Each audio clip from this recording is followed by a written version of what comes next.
नमस्कार विद्यार्थी मित्रांनो, महाराष्ट्रातील सर्वात वादग्रस्त ठरलेली भरती कुठली असेल तर ती म्हणजे तलाठी भरती 2023. तलाठी भरती संदर्भातील खूप काही गोष्टी मागच्या वर्षामध्ये घडल्या, आत्तापर्यंत सुद्धा त्या चालू आहेत मित्रांनो. त्या संदर्भातील एक परिपत्रक आता जाहीर केलेले आहे. प्रत्येक जिल्ह्यानुसार ते जाहीर होते मित्रांनो. काय तर ते सविस्तरमध्ये जाणणार आहे.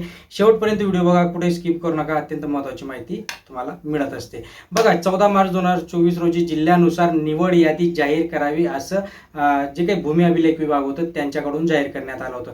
याच्या आधी जे काही 2023 मध्ये विद्यार्थ्यांनी पेपर दिले, ते पेपरनुसार विद्यार्थी जे क्वालिफाय झाले होते, भले त्यांना 200च्या वर मार्क असो, अशा विद्यार्थ्यांसाठी त्यांनी निवड यादी जाहीर केली होती आणि ती निवड यादी त्यांनी प्रत्येक जिल्ह्यानुसार दिलं होतं. आता त्याच्यानंतर त्यांनी सांगितलं की याची जी काही पुढची प्रोसेस असणार आहे, ती पुढची प्रोसेस प्रत्येक जिल्ह्यानुसार प्रत्येक जिल्हा हा कंडक्ट करणार आहे. भूमी अभिलेख विभागाकडून प्रत्येक जिल्ह्यासाठी या याद्या त्यांच्या जिल्ह्यानुसार त्या वर्ग करण्यात आल्या आणि प्रत्येक जिल्ह्याच्या वेबसाईटवर त्या याद्या लावण्यात येतील आणि त्याच्यानंतर विद्यार्थ्यांची जी काही पुढची प्रोसेस असणार आहे, ती पुढची प्रोसेस ते जिल्ह्यानुसार करतील असं त्यावेळेस सांगण्यात आलं होतं. याच्या आधीही आपण बघितलं की चंद्रपूर जिल्ह्याची जी काही डॉक्युमेंट्स व्हेरिफिकेशन प्रोसेस होती, ती डॉक्युमेंट्स व्हेरिफिकेशन प्रोसेस ही ऑलरेडी सुरू झाली होती आणि त्याच्यानंतर आता सेकंड अपडेट असं आहे की अमरावती जिल्ह्यामधील जे विद्यार्थ्यांचे निवड यादीमध्ये नावं आले होते, ज्यांची नावं डिस्प्ले करण्यात आले वेबसाईटवर, जे काही जिल्हा कलेक्टरची वेबसाईट होती अमरावतीची, त्यांच्यावर ज्या विद्यार्थ्यांची नावं आली होती, अशा विद्यार्थ्यांसाठी आता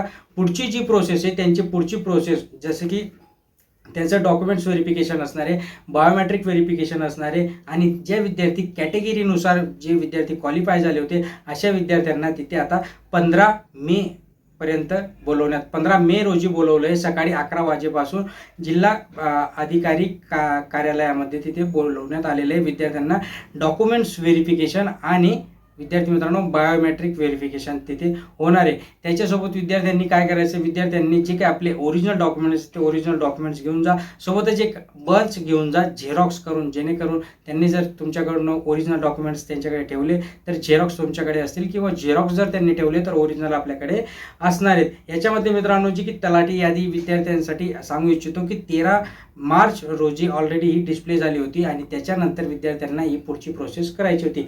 आता ज्या विद्यार्थ्यांनी एक गोष्ट सांगू इच्छितो की जे विद्यार्थी 15 तारखेपर्यंत तिथे नाही पोहोचणार, त्यांचं तिथे पुढच्या प्रोसेससाठी नाव कन्सिडर करण्यात येणार नाही आणि जे विद्यार्थी वेटिंग लिस्टमध्ये आहेत, अशा विद्यार्थ्यांना तिथे चान्स मिळणार आहे. त्याच्यामुळे ज्यांचं कोणाचं नाव आलं असेल त्यांनी लवकरात लवकर तिथे हजर राहायचं. 11 वाजेच्या आत तिथे हजर राहा, जेणेकरून तुमचा चान्स मिस होणार नाही. चॅनलवर नसेल तर लाईक करा, शेअर करा, सबस्क्राईब करा. धन्यवाद.